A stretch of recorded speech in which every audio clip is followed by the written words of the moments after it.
नमस्कार दोस्तों, स्वागत है आप सभी का गोल्डन जीके 21 में। तो फाइनली 72वें बीपीएससी की बात कर ले तो अब जो है आपके पास लगभग 50 दिन बचा हुआ है ना। और इसी कड़ी में ये जो सीरीज हम आपके लिए लेके आए हैं सर्वोत्तम है। तो ये तीसरा टेस्ट है, इससे पहले वाला टेस्ट आप नहीं दिए हैं, क्योंकि हम लोग टेस्ट के थ्रू भी पूरा सिलेबस पे कमांड करेंगे और करना पड़ेगा। अगर आपको, चूँकि आप देख रहे हो कि 5,15,000 के आसपास में इस बार भी फॉर्म फिलअप हुआ है, तो भीड़ तो है, तो दूसरे से आपको अलग करना पड़ेगा। और इसमें सारे क्वेश्चन जो है एनसीईआरटी बेस्ड है, और जो करंट अफेयर्स लिया गया है वो इसमें एक मैगजीन का कंपाइलेशन नहीं होता है, अलग अलग जो न्यूज़पेपर है उसका कंपाइलेशन होता है इसमें, है ना। चलिए, तो इस वीडियो में हम लोग जो है ज्योग्राफी, हिस्ट्री और करंट अफेयर्स के सारे क्वेश्चन को करने वाले हैं। सभी लोग टेलीग्राम पे जाके जुड़ जाइए, इसका बुकलेट ऑलरेडी टेलीग्राम पे है ना, टेलीग्राम पे अपलोड कर दिया गया है फ्रेंड्स। तो पहला क्वेश्चन ये रहा आपके सामने, और आंसर सभी लोग जरूर दीजिएगा। क्वेश्चन कह रहा है कि भाई किसके संदर्भ में, तो भारत के संदर्भ में निम्नलिखित कथनों पर आपको विचार करना है। 3 स्टेटमेंट दिया गया और तीनों में से कौन कौन सा सही है उसे आपको ढूंढना है। तो पहला स्टेटमेंट कह रहा है कि भारत तो कह रहा है कि भारत का मुख्य भूमि उत्तर में कश्मीर से लेकर दक्षिण में कन्याकुमारी तक जो है फैली हुई है। तो एक मैप से आप समझ लीजिए, मैं एक छोटा सा मैप ड्रॉ कर लेता हूँ और आपको ये करना पड़ेगा। और ये एनसीईआरटी का लाइन है मेरे भाई, आप सबको पता ही है। अगर आप 11th क्लास की न्यू एनसीईआरटी पढ़ते हैं तो आपको ये चीज़ें दिखेगा, है ना। तो लाइन में क्या कर रहा है कि भारत की मुख्य भूमि उत्तर में है ना कश्मीर से लेकर दक्षिण में कन्याकुमारी, यहाँ पे कन्याकुमारी है और उत्तर में कश्मीर, ठीक है। तो कश्मीर से कन्याकुमारी तक यहाँ, और आप सबको ये भी पता है कि भाई कन्याकुमारी जो है भारत के तमिलनाडु राज्य में है, ठीक है, तमिलनाडु है ना राज्य में है। तो यही पूछ रहा है। तो उत्तर में कश्मीर है, जम्मू कश्मीर से लेके, हालांकि अब जो है वो सबसे उत्तर में आप देखेंगे तो लद्दाख आ जाता है, लेकिन ये जो एनसीईआरटी का लाइन है कश्मीर ही देता है। तो कश्मीर से लेके कहाँ तक, तो कन्याकुमारी तक फैला हुआ है, उत्तर से दक्षिण। बिल्कुल ये सही है, तो पहला स्टेटमेंट तो ये सही बोल दिया। दूसरा जो स्टेटमेंट है, कह रहा है कि इसकी मुख्य भूमि है ना, इसकी मुख्य भूमि पूरब में अरुणाचल प्रदेश से पश्चिम में गुजरात तक फैली है। भाई आप देख लो यहाँ पे, है ना। तो यहाँ से पश्चिम में गुजरात है यहाँ पे, और पूरब में क्या है भाई, अरुणाचल प्रदेश है, यहाँ तक भी फैली हुई है, तो ये भी सही है। अब तीसरा स्टेटमेंट कह रहा है कि भारत की, अब एक शब्द आपको यहाँ पे दिखा होगा, इसका नाम क्या है, मैं तीसरा जो स्टेटमेंट है वो बता दे रहा हूँ। कह रहे कि भारत का सीमांत गर्त क्षेत्र आगे समुद्र की ओर कितना, तो 12 नॉटिकल मील है ना, 12 जो है समुद्री मील तक फैला है, यह भी सही है। अब थोड़ा सा सीमांत गर्त को समझ लीजिए। देखिए यहाँ पे मैं थोड़ा सा एक मीप बना लेता हूँ, आगे हम लोग स्पीड में बढ़ेंगे, ठीक है। ये अपना प्यारा सा इंडिया का मीप है, और ये जो भारत का मुख्य भूमि है ना, इसके ये जो है इसके 12 नॉटिकल मील आगे बढ़िएगा ना, तो ये सीमांत गर्त क्षेत्र वाला होता है ना, जिसे हम लोग अंग्रेजी में कहते हैं, अंग्रेजी में से हम लोग टेरिटोरियल वाटर्स कहते हैं, है ना, सीमांत गर्त को। प्रादेशिक तल इसे ये भी बोलते हो, ये प्रादेशिक, ये वाला जो शब्द है ये प्रादेशिक है ना, प्रादेशिक है ना, प्रादेशिक जल क्षेत्र। और ये जो है प्रादेशिक जल क्षेत्र जो होता है तटरेखा से, ये जो तटरेखा देख रहे हैं, तटरेखा से 12 नॉटिकल मील तक जो है, 12 नॉटिकल मील तक जो है ये रहता है। और किसी भी देश का इस क्षेत्र पर क्या रहता है, पूर्ण अधिकार रहता है ना। तो यही सीमांत गर्त भी कहलाता है ना। हम लोग थ्योरी वाला क्लास में बहुत कायदे से पढ़ चुके हैं, है ना। ये है इंडियन ज्योग्राफी, हम लोग बहुत कायदे से पढ़े हैं, और ये नोट्स आपके पास, ये फुली नोट्स एनसीईआरटी पे बेस्ड है, और एक्स्ट्रा इसमें क्या है कि जो मैपिंग भी करवा दिया हूँ, ठीक है, बहुत ज़्यादा नहीं है। और यहाँ से पूछा है आपको, मैं थोड़ा सा आपको दिखा, है ना, ये जो क्षेत्र होता है यहाँ पे भारत का प्रादेशिक जल सीमा, ठीक है ना। ये मैं पुनः कर रहा हूँ, एनसीईआरटी का लाइन है मेरे भाई, 11th क्लास की एनसीईआरटी में दिखेगा, देख सकते हो, है ना। और इसका मैपिंग भी आप लोगों को करवा दिया गया है। देखिए 12 नॉटिकल मील है ना यहाँ पे, ये 24 नॉटिकल मील है और 200 नॉटिकल मील है ना। कहाँ से, तो ये तटरेखा से, भारत की तटरेखा से। तो ये इसका नाम क्या है, ये भी सब कुछ आपको बता दिया गया। तो इसलिए अब बहुत अच्छे से रिवीजन भी कर लीजिएगा, है ना। इसलिए मैं कह रहा हूँ कि ये नोट्स आपको दिया जा चुका। तो जब भी आप मॉक टेस्ट लगाते हैं ना, तो आप क्या करना, वहाँ से जाकर रिवीजन कर लीजिएगा। तो ये तीनों स्टेटमेंट सही था, आपने देख लिया। तो आंसर क्या होगा फ्रेंड्स, इसका डी सही होगा, तीनों सही है। चलिए अगला प्रश्न है आपके सामने, कोई बात नहीं, आगे हम लोग फास्ट में भी लेके चलेंगे। अगला क्वेश्चन है, कह रहा है कि भारत के संदर्भ में फिर से निम्नलिखित कथन में से कौन सा, इस बार कह रहा है कि कौन सा सही नहीं है। इसमें भी 4 स्टेटमेंट दिया गया है। पहला स्टेटमेंट कह रहा है कि इसकी मतलब भारत की दक्षिणी सीमा बंगाल की खाड़ी में कितना है, इस लाइन को ध्यान रखना। तो कह रहा है कि 6 डिग्री है ना 45 मिनट उत्तर अक्षांश के साथ जो है निर्धारित होती है। तो क्या ये सही है, तो आप कहिएगा क्या, नहीं, ये गलत है। गलत नहीं है मेरे भाई, सही है। क्योंकि हमारे देश की दक्षिणी सीमा कहाँ पे, मैं एक छोटा सा मैप बनाता हूँ, गलती मत करिएगा, क्योंकि स्पेस का कमी है। ये बंगाल की खाड़ी है, बे ऑफ बंगाल है ये वाला, है ना।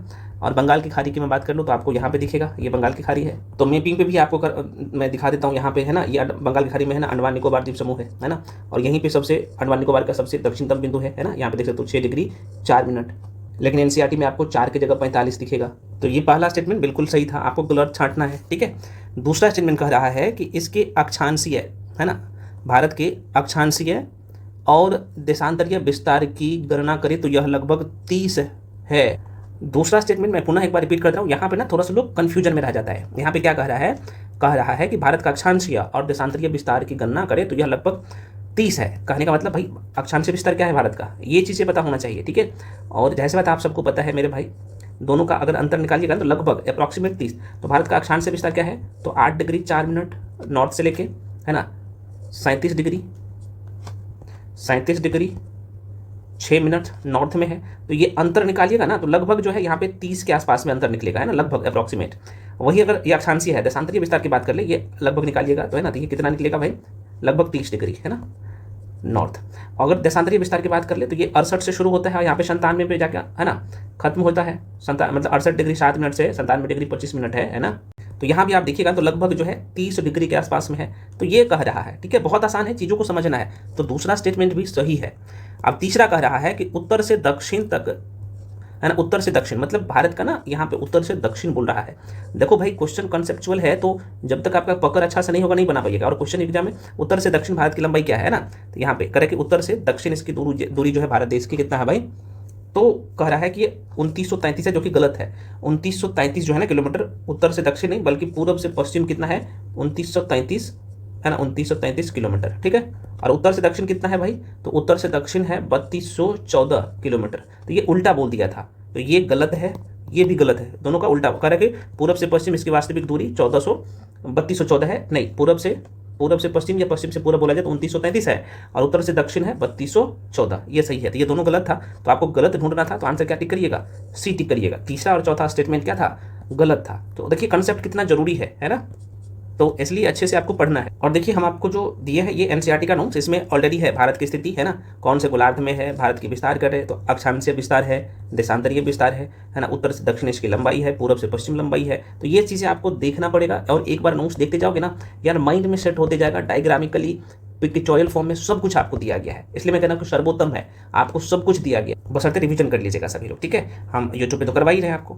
चलो अगला प्रश्न है, कह रहा है कि निम्नलिखित कथनों पर फिर से विचार करना। अच्छा, इस क्वेश्चन को करने से पहले बहुत सारे फ्रेंड्स का ये रहता है कि सर हम आपके साथ, चूंकि अभी भी 50 दिन है आपके पास बचा हुआ, तो सर हम 72वीं बीपीएससी के लिए अगर जुड़ना चाहे तो कैसे जुड़ सकते हैं, क्योंकि आपके लिए सर्वोत्तम सीरीज है, कहीं नहीं मिलेगा। कहीं पे 50,000 दे के भी पढ़ रहे हो ना, तो ये चीज़ें आपको नहीं मिलेगा। इतना मेहनत जो है किया गया है, चाहे करंट अफेयर्स हो, साइंस हो, हिस्ट्री हो, पॉलिटी हो, ज्योग्राफी हो, सारे नोट्स के लिए, सारी क्लासेस के लिए बहुत मेहनत किया गया, और पूरा टीम आपके लिए लगा हुआ है।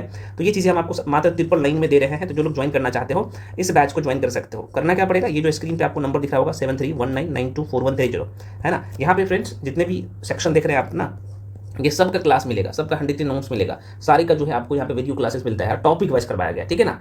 तो और इसमें आपको सब कुछ, इसका बुकलेट भी मिल जाता है, वीडियोस भी मिल जाता है ना। और ये जो भी मैं आपको टेस्ट करवा रहा हूँ ये भी आपको मिल जाएगा उसी में, मात्र ट्रिपल लाइन में। तो जो लोग ज्वाइन करना चाहते हैं आप इसी नंबर पे पेमेंट करके भेजिएगा, उसका स्क्रीनशॉट करके भी इसी नंबर भेजिएगा, उसके बाद हम आपको बैच में जोड़ देंगे, ठीक है। क्योंकि ये कॉलिंग नंबर भी यही है, पेमेंट का नंबर भी यही है, और व्हाट्सएप नंबर भी यही है। तो पेमेंट करने के बाद क्या करिएगा ना, आप उसका स्क्रीनशॉट करके इसी नंबर पर 7319924130 पर भेज दीजिएगा, उसके बाद हम आपको बैच में जोड़ देंगे, ठीक है, एट द टाइम। बाकी 30 जो मॉक टेस्ट आपको करवा रहे हैं फुल लेंथ टेस्ट, वो ज्वाइन करना चाहते हैं तो उसका जो है 499 फी है, नंबर यही है सब, तो आप ज्वाइन कर सकते हैं। चलिए अगला क्वेश्चन ये देख लीजिए, आपके सामने है। क्वेश्चन नंबर तीसरा कहता है, एक बार रिपीट कर दे रहा हूँ। क्वेश्चन नंबर तीसरा कह रहा है कि निम्नलिखित कथनों पर आपको विचार करना है। 2 स्टेटमेंट है, कह रहा है कि इसमें कौन सा सही नहीं है। बहुत अच्छा क्वेश्चन है, कंसेप्चुअल क्वेश्चन है। अब पहला स्टेटमेंट कह रहा है कि भाई दो, कौन सा, तो कह रहा है कि 2 अक्षांश रेखाओं के बीच की दूरी हर जगह एक समान नहीं रहती है, जो कि भाई गलत बोल दिया है ना। जो कि ये अगर मैं यहाँ पे मैप से समझा दूँ, ये ग्लोब है ना, एक मिनट रुकिए, ये मान लो कि ग्लोब है, और ग्लोब पर जो है यहाँ पे पूरब से पश्चिम की तरफ जो है रेखा खींचा गया है, ये अक्षांश रेखा है, आप सबको पता है, और ये पूर्ण वृत्त का निर्माण करता है ना। और इसके बीच की 2 अक्षांश रेखा के बीच की दूरी लगभग 111 किलोमीटर होता है, ठीक है।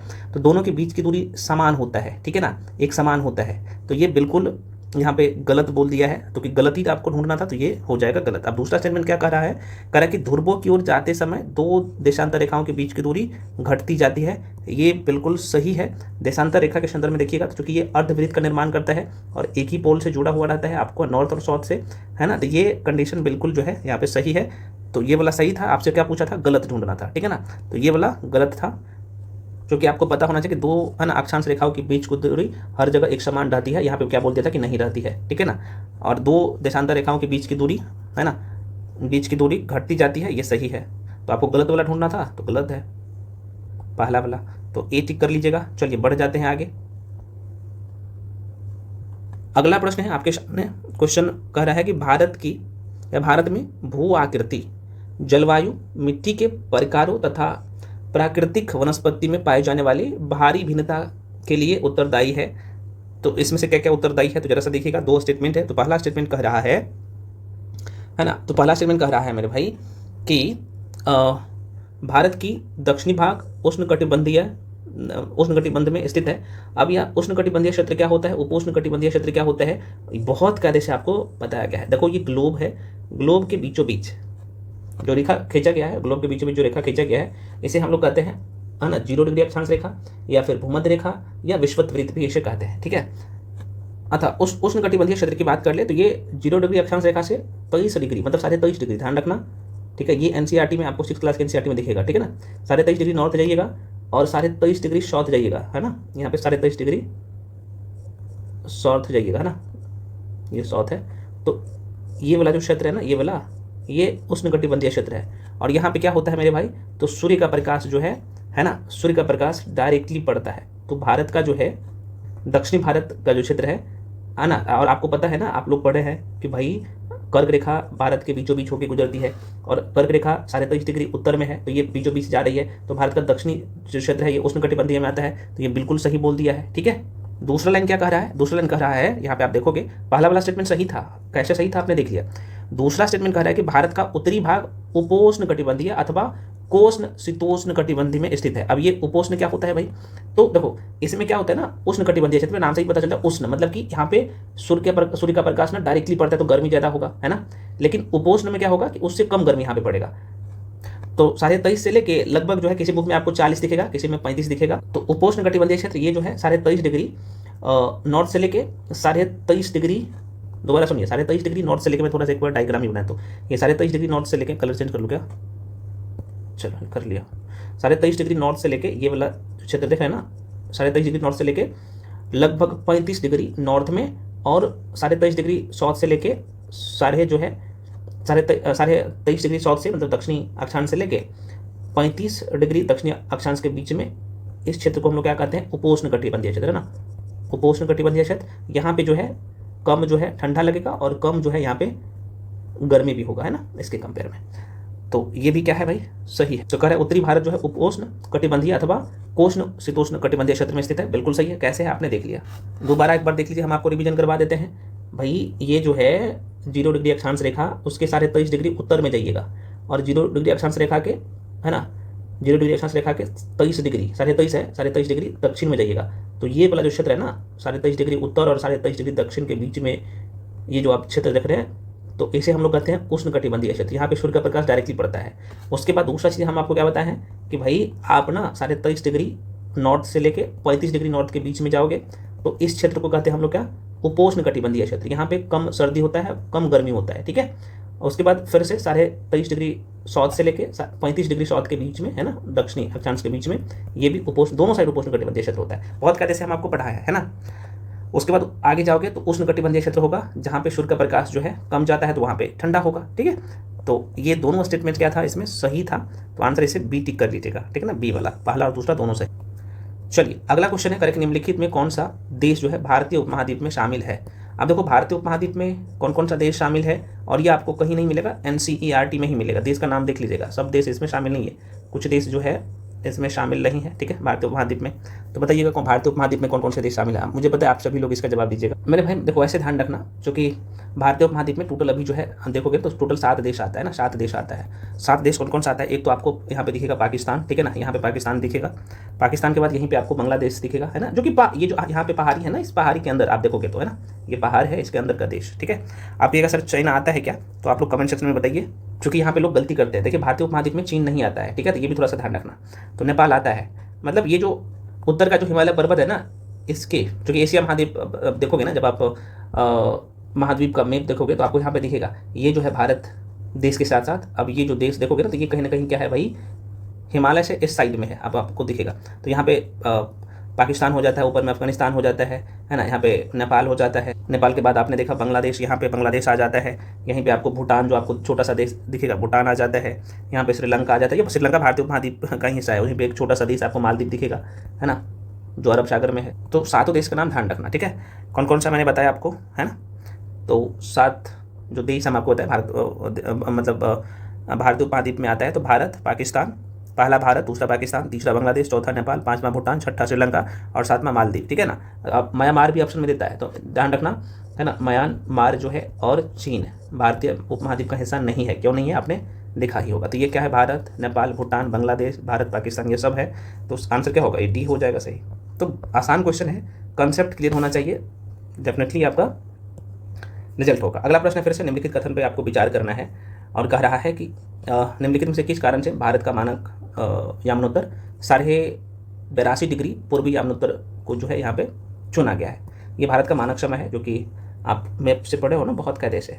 ये लगभग भारत के 82.5 डिग्री जो पूर्वी देशांतर रेखा है ना भाई, 82.5 डिग्री पूर्वी देशांतर रेखा, ये भारत का मानक समय है और भारत के 5 राज्यों से होकर ये गुजरता है। तो अब इसके बारे में कौन सा कथन बोल रहा है सही है, तो कह रहा है, एक बार क्वेश्चन फिर से पढ़ करें, निम्नलिखित में से किस कारण से जो है भारत की यामनोत्तर, है ना, भारत की जो है मानक यामनोत्तर, मतलब कि भारत का जो मानक समय है 82.5 डिग्री पूर्व यामनोत्तर चुना गया है। तो देखो भाई यहाँ पे ये जो लाइन आपको दिख रहा होगा, विश्व के देशों में जो है आपसी समझ के तहत जो है मानक यामनोत्तर को जो है ये 7 डिग्री है, इसे सही कर लीजिएगा। यहाँ पे 7 डिग्री है, 7 डिग्री 30 मिनट देशांतर के गुणक के रूप में चुना गया है। बिल्कुल ये सही है, ठीक है ना, ये वाला होगा। देखो भाई आपको पता है पृथ्वी ना 24 घंटे में कितना घूम लेता है, 360 डिग्री घूम लेता है ना। जिसका मतलब यह है कि 1 डिग्री को घूमने में कितना टाइम लेता है, तो 1 डिग्री को 4 मिनट टाइम लेता है। तो 60 डिग्री 30 मिनट का गुणक चुनने से जो है समय क्षेत्रों को कितना, तो 30 मिनट के सुविधाजनक अंतरालों में बांटा जा सकता है। और यही कारण है कि भाई विश्व के सभी देशों के आपसी समझ से ऐसा किया है। तो 7 डिग्री 30 मिनट है ना, ध्यान रखना, इसके गुणज पर चुना गया है। तो वेरी वेरी इंपॉर्टेंट लाइन था, ध्यान रखिएगा। चलो अगला प्रश्न है, कह रहा है कि निम्नलिखित कथन पर फिर से विचार करना है। और यहाँ पे स्टेटमेंट है, क्या वो स्टेटमेंट है, 2 है ना। तो कह रहे कि भारत का प्रायद्वीपीय भाग हिंद महासागर की ओर उभरा हुआ है। तो ये तो आपको साफ साफ दिख रहा होगा, जब मैं बनाओगे तो आपको साफ साफ दिखेगा। तो क्या ये सही है? तो आप कहिएगा सर हाँ, ये तो हमें बिल्कुल साफ साफ सही नज़र आ रहा है, क्योंकि भारत का प्रायद्वीपीय भाग जो है हिंद महासागर की ओर उभरा हुआ है ना। आप ये हिंद महासागर है ना इधर, ये वाला, तो इधर उभरा हुआ, तो ये बिल्कुल सही है इस तरीके से। दूसरा कह रहा है कि भारत की संपूर्ण तट रेखा द्वीप समूह, है ना, ये तट रेखा जो समुद्र के साथ अपना सीमा साझा करता है ना, ये वाला, ठीक है, ये वाला बात कर रहा है। कह रहा है कि 7,517 किलोमीटर पर विस्तृत है। तो ये भी जो है बिल्कुल सही है, ठीक है, दोनों स्टेटमेंट सही है। तो आंसर टिक कर लीजिएगा, क्या, दूसरा। फिर से निम्नलिखित में कौन सा कथन जो है सही है। 2 स्टेटमेंट है, कह रहा है कि श्रीलंका और मालदीव हिंद महासागर में स्थित 2 द्वीपीय देश है। देखो भाई आपको यहाँ पे मैप्स देखो कितना जरूरी है, और ये एनसीईआरटी का सभी क्वेश्चन है। तो श्रीलंका जो है आपको हिंद महासागर में दिखेगा, और मालदीव जो है यहाँ पे आप देखिएगा तो ये भी अरब सागर में है। लेकिन किसका, अरब सागर किसका हिस्सा है, हिंद महासागर का हिस्सा है। तो ये जो है मालदीव आपको दिखेगा, ये किसका हिस्सा है, यहाँ पे मालदीव छोटा सा देश है यहाँ पे, है ना। मालदीव अरब सागर ऊपर में है ना, नीचे में आपको मालदीव दिखेगा, ये हिंद महासागर में ही आता है। तो श्रीलंका और मालदीव जो है हिंद महासागर में स्थित 2 द्वीपीय देश है, दोनों द्वीपीय देश है, बिल्कुल सही है। अगला कह रहा है कि श्रीलंका भारत से मन्नार की खाड़ी और पाक जल संधि द्वारा अलग होता है। बिल्कुल यहाँ पे मन्नार खाड़ी है और पाक जल संधि है, वेरी वेरी इंपॉर्टेंट है। तो ये दोनों सही है। तो आंसर क्या होगा भाई, ये सी, पहला और दूसरा दोनों सही, ठीक ना। तो इसे क्या कर दीजिएगा, सी टिक कर दीजिएगा राइट आंसर। चलिए बढ़ जाते हैं अगले क्वेश्चन पे। नेक्स्ट क्वेश्चन है, वर्तमान अनुमान के अनुसार पृथ्वी की आयु लगभग कितना है भाई? तो जो लोग यहाँ पे सी टिक कर रहे हो लगभग 46 करोड़ वर्ष है ना, तो सही है। नेक्स्ट कह रहा है कि इसे कट कर दीजिएगा। कह रहा है कि इंडियन प्लेट के संदर्भ में निम्नलिखित कथनों पर विचार करना है। अब एक चैप्टर है भारत में भौतिक वितरण, जहाँ पे हम लोग प्लेट टेक्टोनिक थ्योरी पढ़ते हैं, है ना, प्लेट विवर्तनीय सिद्धांत, और वो पढ़े हैं, तभी आप इस क्वेश्चन को जवाब दे पाइएगा। अच्छा क्वेश्चन है, पढ़ाया गया है बहुत कायदे से।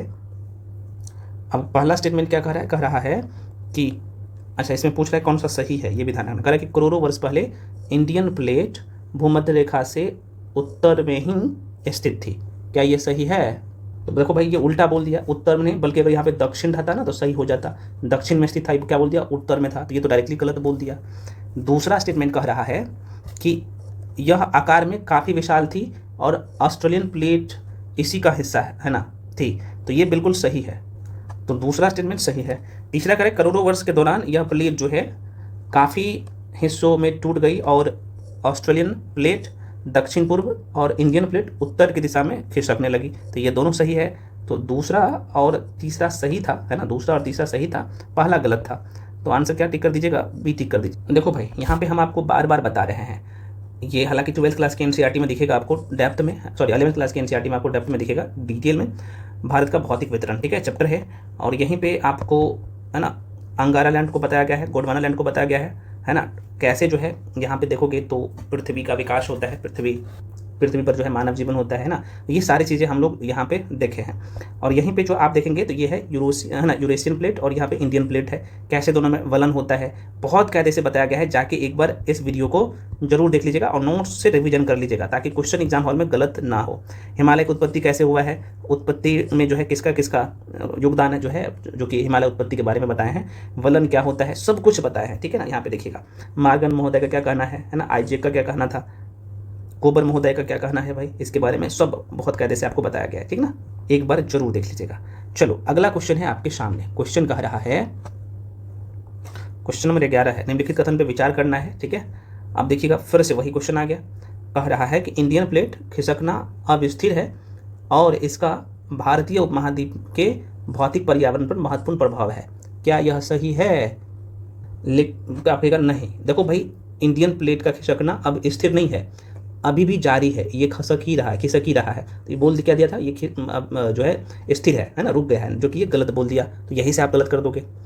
दूसरा स्टेटमेंट कह रहा है कि भारतीय उपमहाद्वीप की वर्तमान भूवैज्ञानिक संरचना और इसके क्रियाशील भू आकृति प्रक्रम मुख्यतः अंतर्जनित व बहिर्जनित बलों व प्लेट के क्षायतिज संचरण की अंतःक्रिया के परिणाम स्वरूप अस्तित्व में आए हैं। इस लाइन को ध्यान रखना, अंतर्जनित और बहिर्जनित। अब देखो, आपको नाम से ही पता चल रहा होगा, अंतर्जनित और बहिर्जनित। अंतर्जनित क्या होगा भाई, अंदर से जो बल लगेगा। अब देखो, आप सबको पता है कि पृथ्वी के अंदर आप देखोगे ना, ज्वालामुखी का फटना है ना, भूकंप आता है, तो उसमें कौन सा बल लगता है, तो अंतर्जनित बल लगता है। बहिर्जनित क्या होता है भाई, जो बाहर से बल लगेगा, है ना। अब तो बहिर्जनित बल में क्या है, जैसे आप हवाओं को देखा होगा, है ना, बाहर पहाड़ को काटते हुए, है ना, या फिर नदी को पहाड़ को काटते हुए, तो ये क्या है, बहिर्जनित, मतलब बाहर से बल लग रहा है। अंतर्जनित बल भी आपने समझ लिया, है ना, प्लेट व क्षैतिज संरचना के अंतःक्रिया के परिणाम स्वरूप अस्तित्व में आया, ये बिल्कुल सही है, भारतीय उपमहाद्वीप। तो देखो बहुत आसान होता है, बस समझना है आपको। आप देखो क्वेश्चन बड़ा था, क्वेश्चन बड़ा से नहीं होता है, बस समझ होना चाहिए, समझ आपका है तो बना सकते हो, और हम आपको अभी समझा दिए हैं तो आप डेफिनेटली आप अच्छे करेंगे, गलती मत करिएगा। तो सिर्फ दूसरा वाला स्टेटमेंट सही था, तो आंसर सी टिक कर लीजिएगा। खैर आगे बढ़ जाते हैं। अगला प्रश्न है भाई कि भारतीय प्रादीपीय मुख्यतः प्राचीन से है ना। तो देखो भाई, ये बहुत अच्छा क्वेश्चन है और ऐसे क्वेश्चन बहुत पूछ लेता है। अच्छा, यहाँ पे होना चाहिए भारतीय, है ना, भारतीय प्रादीपीय मुख्यतः प्राचीन डाइस है, यहाँ पे प्राचीन के बाद डाइस है, तो अब से बना होना चाहिए, ठीक है ना। तो जाहिर सी बात है, इसका राइट आंसर सी हो जाएगा, जो कि नाइस और ग्रेनाइट से, ठीक है ना, तो नीस जिसे हम लोग कहते हैं, तो बिल्कुल सही होगा। प्रादीपीय मुख्यतः प्राचीन, है ना, नाइस व ग्रेनाइट से बना है, और ये जो है कैम्ब्रियन कल्प से यह भूखंड एक कठोर खंड के रूप में खड़ा है। तो थोड़ा सा ध्यान रखना, तो दोनों सही हो जाएगा, ठीक है ना। तो सी, पहला और दूसरा दोनों सही था। चलिए अगला प्रश्न है, क्वेश्चन करें कि भूवैज्ञानिक संरचना व साइल समूह की भिन्नता के आधार पर भारत का भूवैज्ञानिक खंडों में विभाजित किया जाता है, जो भौतिक लक्षणों पर आधारित है। तो कह रहा है कि वह निम्नलिखित में कौन सा है। तो भाई देखो, ये भी आसान क्वेश्चन है, बशर्ते पकड़ होना चाहिए आपका। अच्छा, तो प्रादीपीय खंड भाई है सिंधु गंगा ब्रह्मपुत्रा का मैदान भी है ना। अब देखो जैसे मैं यहाँ पे सिंधु, गंगा और ब्रह्मपुत्रा का मैदान जो बोले हैं, तो आपके दिमाग में चलना चाहिए अच्छा ये सिंधु नदी क्षेत्र जिस क्षेत्र में बहती है सिंधु नदी, है ना, ये सिंधु नदी वाला जो क्षेत्र है भाई ये उसका मैदान होगा, ब्रह्मपुत्रा का मैदान इधर वाला होगा और गंगा का मैदान इधर वाला होगा। तो ये बिल्कुल है। हिमालय और अन्य अतिरिक्त प्रायद्वीपीय पर्वतमाला ये भी है। तो बहुत आसान क्वेश्चन है, ऐसे क्वेश्चन बिल्कुल गलत नहीं होना चाहिए, तो डी राइट आंसर हो जाएगा। अगला प्रश्न है, कह रहा है कि भारतीय प्रायद्वीपीय मुख्यतः प्राचीन से बना, रिपीट हो गया क्वेश्चन, कोई बात नहीं, नईस और ग्रेनाइट दोनों हो जाएगा, डी सॉरी सी इसका राइट आंसर हो जाएगा। निम्नलिखित कथनों पर फिर से विचार करना है और इसमें क्या है मेरे भाई, कितने स्टेटमेंट दिया गया है, तो इसमें आप देखोगे तो 3 स्टेटमेंट है। कह रहा है कि नर्मदा ताप्ती महानदी की है ना रिफ्ट घाटियां है। देखो ये क्या बोल दिया है, अच्छा बोला क्या है भाई, इनमें से कौन सा सही नहीं है, तो ये बिल्कुल सही है। अच्छा ये जो व्रंश घाटी होता है ना, कह सकते हो भाई यहाँ पे 2 पहाड़ों के बीच का कह सकते हो कि हटने से, है ना, ये जो जगह बन जाता है ये वही भ्रंश होता है। तो नर्मदा ताप्ती और महानदी भ्रंश घाटियां है, बिल्कुल ये सही है। अच्छा आपसे पूछा है कि कौन कौन सा सही नहीं है क्या, ठीक है भाई। कर सतपुरा एक जो है गुंबदाकार पर्वत है, ये गलत बोल दिया। तो आपको पता है सतपुरा गुंबदाकार नहीं है बल्कि ये ब्लॉक पर्वत है ना, ब्लॉक है ना, माउंटेन है, ब्लॉक पर्वत है ना, ब्लॉक पर्वत है, तो ये गलत है। आइए देख लेते हैं। कर है तीसरा कह रहा है कि भारतीय प्रायद्वीप नदी घाटियां उथली और उनकी है ना प्रवणता अधिक होती है। तो भाई देखो नदी घाटियां उथली तो जरूर होती है ना, उथली तो होती है। यहाँ पे क्या बोल दिया कि यहाँ प्रवणता जो है ना अधिक होती है, अधिक नहीं होता है भाई, कम होता है, तो ये भी गलत बोल दिया। तो मतलब ये दोनों गलत था, दूसरा और तीसरा गलत था, सिर्फ पहला सही था। चलिए अगला प्रश्न है, कह रहा है कि भारतीय प्रायद्वीप में मुख्यतः अवशिष्ट पहाड़ी शामिल है।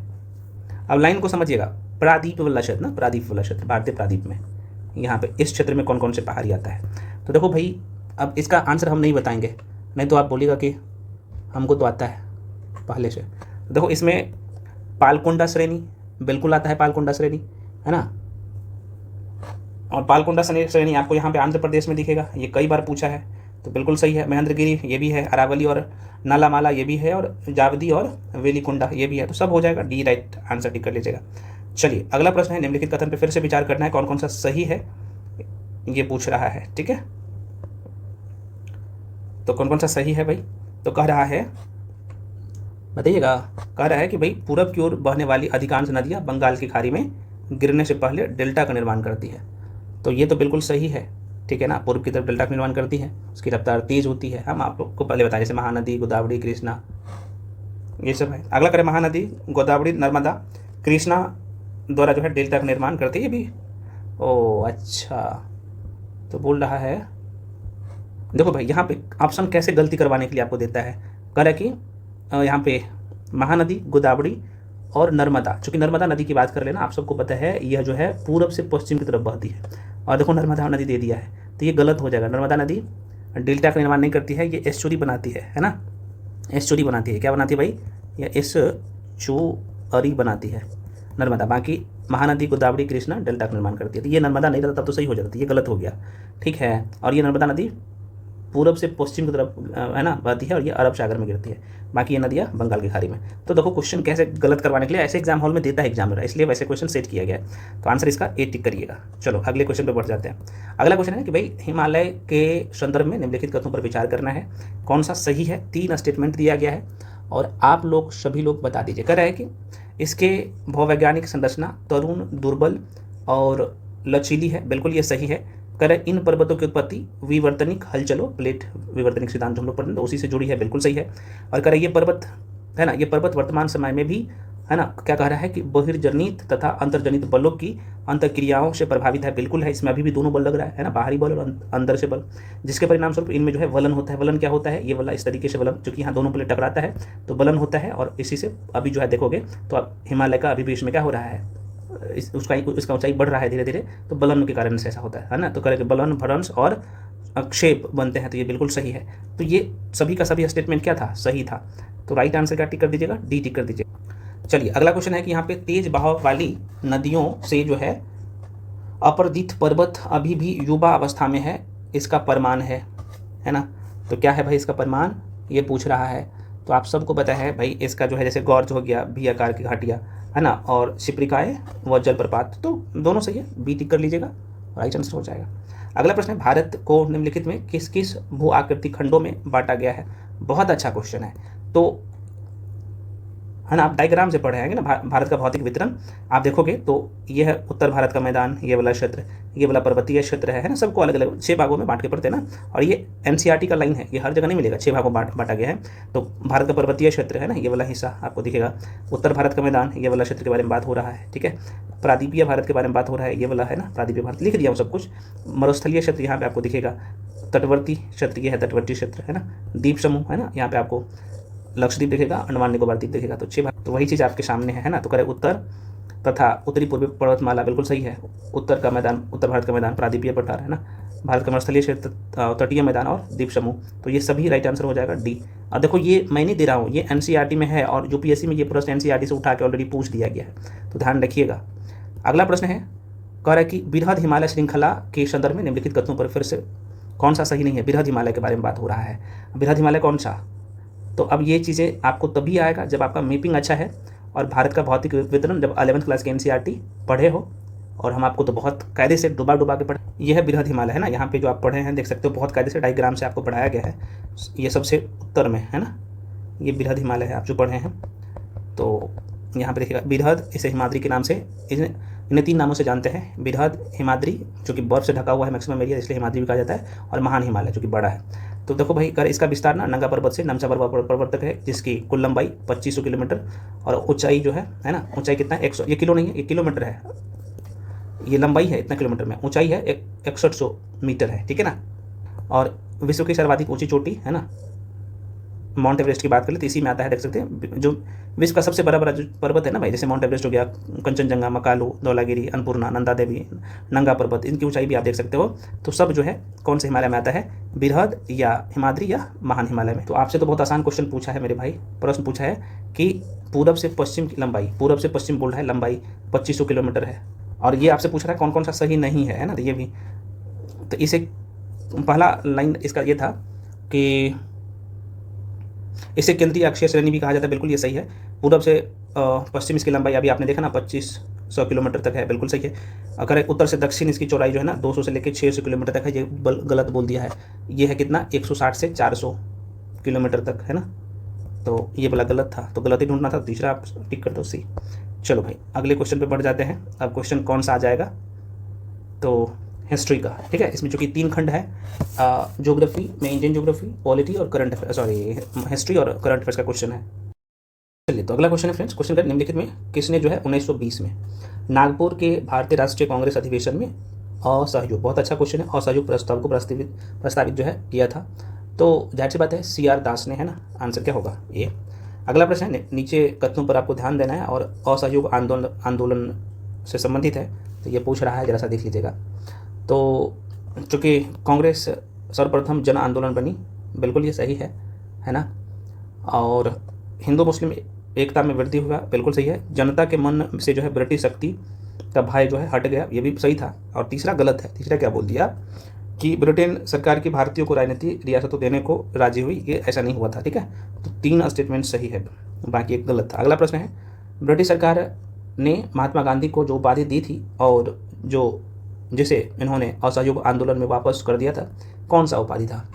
तो जाहिर सी बात है आप सभी लोग को पता है, केसर-ए-हिंद की उपाधि जो दिया था, कब दिया था ये भी पूछ लेता है, तो 1915 में दिया था, है ना, प्रथम विश्व युद्ध के दौरान, है ना। चलिए अगला प्रश्न है, दिल्ली में 14 फरवरी 1922 को आयोजित अखिल भारतीय कांग्रेस समिति की बैठक में असहयोग आंदोलन वापस लेने के लिए गांधी जी के विरुद्ध निंदा प्रस्ताव किसने प्रस्तुत किया था। बहुत अच्छा क्वेश्चन है भाई, और ऐसे क्वेश्चन पूछ लेता है। डॉक्टर मुंजे, बिल्कुल सही टिक कर रहे हो, डॉक्टर मुंजे, है ना। निम्नलिखित में से कौन सा सुमेलित नहीं है, ये पूछ रहा है। देखो भाई 1885 में राष्ट्रीय कांग्रेस की स्थापना किया गया था, ये तो सही हमें दिख रहा है। उसके बाद अगर देखिएगा तो 1905 में बंगाल विभाजन हुआ था, यह भी सही है। 1909 में मार्ले मिंटो सुधार लाया गया था, यह भी सही है। और यहाँ पे अगला एक और होगा, 1930 में असहयोग आंदोलन, ये गलत है। ये 1930 में नहीं बल्कि 1920 में असहयोग आंदोलन प्रारंभ हुआ था, 1 अगस्त 1920 में, है ना, शुरू हुआ था। जो चोरा चोरी कांड की घटना के बाद 1922 में स्थगित घोषित कर दिया गया था, ठीक है ना। 1922 में स्थगित घोषित हो गया था, शुरू हुआ था लेकिन 1 अगस्त 1920 में। चलो अगला प्रश्न है, मोतीलाल नेहरू स्वराज दल के नेता थे, निम्न में से कौन दल में शामिल नहीं था, ये पूछ रहा है ना। तो जाहिर सी बात है भाई, इसमें सी राजगोपालाचारी नहीं थे, ठीक है ना। बाकी सभी लोग थे। सब बाकी मतलब श्री निवास आयंगर भी थे, चित्तरंजन दास भी थे और विट्ठल भाई पटेल भी थे, बाकी ये नहीं थे। ठीक है ना, श्री राजगोपालाचारी। अगला प्रश्न है भाई, अच्छा क्वेश्चन है कि स्वराज आम जनता के लिए होना चाहिए, केवल वर्गों के लिए नहीं। अच्छा, ये थोड़ा सा हमको मिसप्रिंट लग रहा है। ठीक है, स्वराज आम जनता के लिए होना चाहिए, केवल वर्गों के लिए नहीं, के परिषद सूत्र की घोषणा की। हाँ ठीक है, ऐसा ही लाइन रहता है। तो CR दास ने, ना चित्तरंजन दास। अगला प्रश्न है भाई, कांग्रेस नेताओं द्वारा मॉन्टेग्यू चेम्सफोर्ड रिपोर्ट की निंदा करने पर कई जो है नरमपंथियों ने पार्टी को छोड़कर निम्न में से कौन सी पार्टी का गठन किया था? अच्छा क्वेश्चन है। तो बिल्कुल डी, इंडियन लिबरल फेडरेशन। ठीक है ना, D is the right answer. निम्नलिखित में से किन लोगों ने 16 दिसंबर 1922 को इंडिपेंडेंट पार्टी बनाने का निर्णय लिया था? तो निम्नलिखित कथनों पर विचार करना है। तो कौन कौन से लोग इसमें थे मेरे भाई? तो देखो, इसमें मदन मोहन मालवीय और मोतीलाल नेहरू, 2 व्यक्ति का अहम योगदान था। ठीक है ना। तो अब यहाँ पे देखिएगा एक चीज़ है, 16 दिसंबर 1922 को इंडिपेंडेंट पार्टी जो है बनाने का निर्णय मदन मोहन मालवीय और मोतीलाल नेहरू ने लिया था। बहुत पूछता है, ध्यान रखिएगा। तो दूसरा और तीसरा जिसमें है तो डी कर लीजिएगा। आगे बढ़ते हैं। अगला प्रश्न है कि साइमन कमीशन किस वर्ष भारत आता है? आसान सा क्वेश्चन है और कई बार आप उसे गलत कर बैठते हैं, इसलिए मैं लिया भी हूँ। ठीक है, तो 1928 में। 1919 का मॉन्टेग्यू चेम्सफोर्ड सुधार में 10 वर्ष पर इसकी समीक्षा हेतु आप सबको पता है कि वैधानिक आयोग के गठन का प्रावधान था। तो आयोग का यह देखना था कि यह अधिनियम व्यवहार में कहाँ तक जो है सफल रहा, और ये चीज़ें थोड़ा सा आप देख लीजिएगा, हम मेंशन कर दिए हैं। अगला प्रश्न है, निम्नलिखित कथनों पर फिर से आपको बोल रहा है कि साइमन कमीशन के संबंध में कौन सा सही है, कोड का प्रयोग करना है, कौन कौन सा सही है। तो देखो भाई, क्योंकि उसकी नियुक्ति 1919 के एक्ट के क्रियान्वयन के पूछताछ के लिए किया गया था, बिल्कुल सही है। इसके अध्यक्ष सर जॉन साइमन थे, ये भी सही है। इसने संघीय प्रकार की सरकार के लिए संस्तुति की थी, ये भी सही है। और भारतीय नेताओं ने इसका विरोध किया था साइमन कमीशन का, तो ये भी भाई बिल्कुल सही है। तो आंसर क्या होगा? सभी सही हो जाएगा। साइमन कमीशन के संदर्भ में निम्नलिखित कथनों पर विचार करना है। कह रहा है कि इसने जो है 2 बार भारत का दौरा किया था साइमन कमीशन। तो क्या ये सही है? तो बिल्कुल इन्होंने 2 बार दौरा किया था। ठीक है ना। इसका दूसरा दौरा जो है कह रहा है कि 11 अक्टूबर 1929 से 13 अप्रैल 1930 तक था। तो क्या ये गलत है या सही है? तो भाई ये गलत है, क्योंकि दूसरे बार जो दौरा किया था, पहली बार जो दौरा किया था ये 3 फरवरी से 31 मार्च 1928 तक, दूसरी बार जो किया था ये 11 अक्टूबर है ना, 11 अक्टूबर 1928 से 13 अप्रैल 1929 तक किया था, है ना। तो जाहिर सी बात है ये गलत हो जाएगा, तो सिर्फ पहला वाला सही है, तो इसलिए आंसर ए टिक कर लीजिएगा। अगला प्रश्न है, निम्नलिखित में किसने जो है सर्वप्रथम भारत के लिए औपनिवेशिक राजस्व की मांग किया था? औपनिवेशिक राजस्व की, जाहिर सी बात है तेज बहादुर शपरू और जायकर ने। तो सी टिक कर लीजिएगा इसका राइट आंसर। अगला प्रश्न, नेहरू रिपोर्ट तैयार किया था भाई, किसने की थी? तो ML नेहरू ने, है ना। साइमन कमीशन 1927 के प्रत्युत्तर में नेहरू रिपोर्ट 1928 में तैयार किया था, जिसमें एक कह सकते हो कि भारत के नए डोमिनियन संविधान का खाका था ये, और इसे तैयार करने वाली सर्वदलीय समिति के अध्यक्ष मोतीलाल नेहरू, है ना। ML नेहरू का मतलब मोतीलाल नेहरू, है ना, मोतीलाल नेहरू, ध्यान रखिएगा। मोतीलाल नेहरू जो है अध्यक्ष थे और जवाहरलाल नेहरू उनके सचिव थे। बहुत पूछता है क्वेश्चन, माइंड में रखिएगा, ठीक है। अगला प्रश्न है, क्वेश्चन है ISFF विश्व कप 2000, ये चूँकि करंट अफेयर्स का क्वेश्चन आ गया, थोड़ा सा ध्यान रखिएगा। तो 2026 में कितने, तो आप देखिएगा 20 मीटर एयर पिस्टल मिश्रित टीम स्पर्धा में पलक और मुकेश नीलावली ने कौन सा जो है यहाँ पे पदक जीता है? तो इन्होंने जो पदक जीते हैं भाई, स्वर्ण पदक जीते हैं।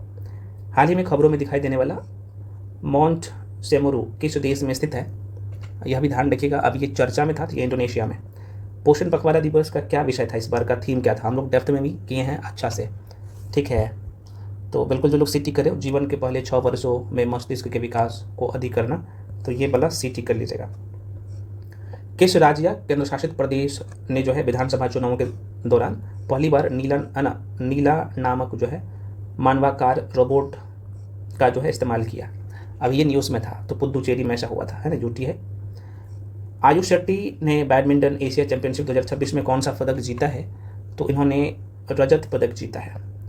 किस शहर में अप्रैल 2026 में डॉल्फिन फ्रेंड्स इनिशिएटिव की शुरुआत हुआ है भाई, जो कि ये यूपी के प्रयागराज में बहुत इंपॉर्टेंट है।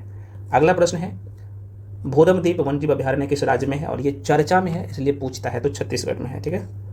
एशियाई गेम्स 2026 में महिला कबड्डी प्रतियोगिता में भारत कौन सा पदक जीता है कबड्डी में? तो स्वर्ण पदक जीता है। ठीक है। अगला प्रश्न है, मध्य प्रदेश के किस राष्ट्रीय उद्यान में 113 वर्षों के बाद हाल ही में वन उल्लू को देखा गया है ना, वन उल्लू को? तो कूनो राष्ट्रीय उद्यान है ना, ध्यान रखना, कूनो होगा भाई, कान्हा नहीं, कूनो राष्ट्रीय उद्यान, बी टिक कर लीजिएगा। अगला है, शीतल मिसाइल का विकास जो है किस देश ने किया था? तो रशिया ने किया है भाई। विश्व पैरा एथलेटिक्स ग्रांड प्रिक्स 2026 का मेजबानी कौन सा भारत का शहर कर रहा है? अच्छा क्वेश्चन है, तो नई दिल्ली। हाल ही में किस राज्य में एक दुर्लभ प्रवासी पक्षी जिसका नाम है बुल्लू एंड जो है वाइट फ्लाईकेचर देखा गया है? तो अब ये चर्चा में था गुजरात में। ठीक है ना, गुजरात टिक कर लीजिएगा। अगला प्रश्न है, ज्ञानपीठ पुरस्कार किस क्षेत्र में उत्कृष्टता के लिए दिया जाता है भाई? तो जाहिर सी बात है साहित्य के क्षेत्र में दिया जाता है। अगला प्रश्न है, चंद्रिका पुजारी ने वर्ल्ड बॉक्सिंग फ्यूचर्स कप 2026 में महिलाओं के लिए 51 किलोमीटर वर्ग में कौन सा पदक जीता है? तो इन्होंने स्वर्ण पदक जीता है। विश्व खोजी रिपोर्ट 2026 में भारत की रैंकिंग क्या है ना? विस्क्स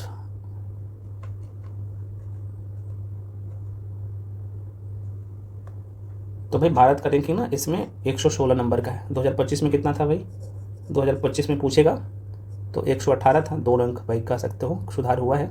वही 2023 में कितना था? तो 126 था, और 2026 में क्या है भाई? तो 116 है। ठीक है, तो ये डेटा थोड़ा सा ध्यान रखिए। अगला प्रश्न है आपके सामने, Nabinagar super thermal power project किस राज्य में स्थित है? तो ये बिहार में है भाई। ठीक है ना। और जो कि हाल ही में पीएम मोदी ने Nabinagar super thermal power project के द्वितीय चरण की आधारशिला रखा है। ठीक, औरंगाबाद, बिहार के औरंगाबाद जिला में स्थित है। पूछा जाए बिहार के कहाँ पे? तो बिहार के औरंगाबाद जिला में। तो आप लोग जरूर वीडियो को लाइक कर दीजिएगा, जितने लोग देख रहे हैं। चैनल को सब्सक्राइब कर लीजिएगा, बेल आइकन प्रेस करके रख लीजिएगा, और सभी लोग टेलीग्राम पे जाके जुड़ जाइए। बाकी अगर आपको बुकलेट चाहिए तो टेलीग्राम पे जरूर जाके जुड़ जाइए। ठीक है ना। और बहुत सारे फ्रेंड्स कहते हैं कि हम आपके साथ कैसे जुड़े, मैं आपको बता ही दिया हूँ। 999 में आपको कंप्लीट जो है क्लास दिया जा रहा है, कंप्लीट जो है आपको बुकलेट दी जाती है, theory class, handwritten notes, video PDF, NCERT का कंपाइलेशन है ना, साथ में करंट अफेयर्स का मैगजीन का कंपाइलेशन आपको मिलता है, 2-3 मैगजीन का, सब कुछ एक जगह। तो मात्र 999 है, इस बैच को आप ज्वाइन कर सकते हो। नंबर यही है 7319924130 पे पेमेंट करके भेजिएगा, उसका स्क्रीनशॉट करके इसी नंबर भेजिएगा। उसके बाद हम आपको बैच में जोड़ देंगे। कोर्स के रिगार्डिंग कोई इन्फॉर्मेशन चाहिए, 72वीं BPSC के लिए समर्पित यह बैच है, तो इसी नंबर पर आप कॉल करके इन्फॉर्मेशन भी ले सकते हैं। तो फ्रेंड्स मिलते हैं अगले वीडियो में। इसके बाद भी जो भी डाउट या कन्फ्यूजन है आप लोग कमेंट सेक्शन में कमेंट जरूर करिएगा।